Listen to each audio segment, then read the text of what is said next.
Abrégé rapide de contact extraterrestre avec la planète Silkstra autour de Vega, provenant d'un article de contact complet du site contactstellaire.fr.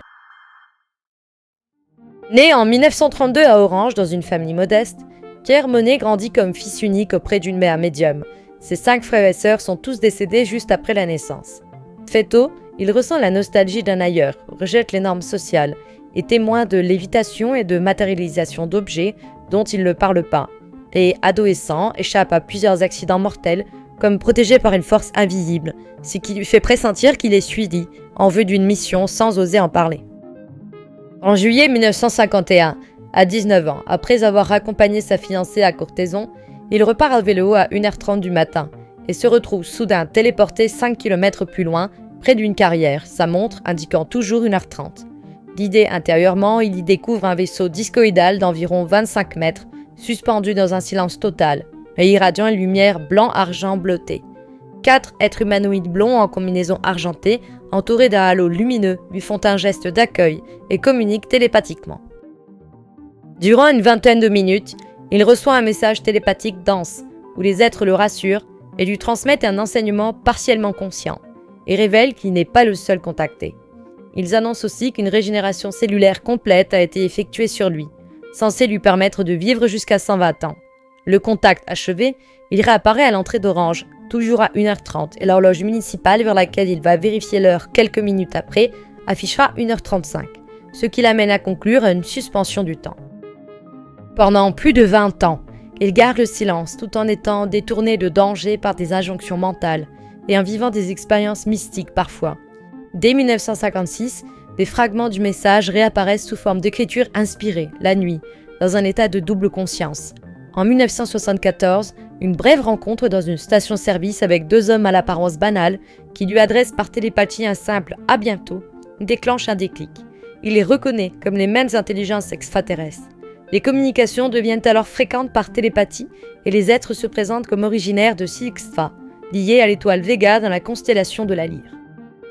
Ils décrivent Silkstra comme l'un des 9 mondes habités du système de 14 planètes autour de Vega, disposant aussi de bases dans les anneaux de Saturne et ailleurs. Silkstra, 20 fois plus grande que la Terre, comprend quelques continents entourés d'un océan unique et un climat régulé scientifiquement.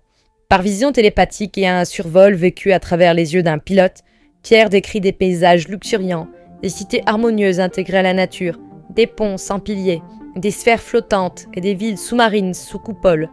Leur civilisation, pacifique, sans argent ni religion, vit dans une coopération fondée sur l'amour, une spiritualité tournée vers la force créatrice, une technologie avancée de 15 000 ans sur la nôtre et maîtrise la régénération cellulaire pour vivre jusqu'à 2800 ans. Leurs vaisseaux discoïdaux à dôme central semblent vivants, la matière métallique émettant une lumière pulsante et créant un silence total. Pilotés par la pensée grâce à des électrodes, ils utilisent plusieurs modes de propulsion planétaire, galactique ou intergalactique. En modulant fréquence et polarité, ils deviennent invisibles, se dématérialisent ou changent de dimension.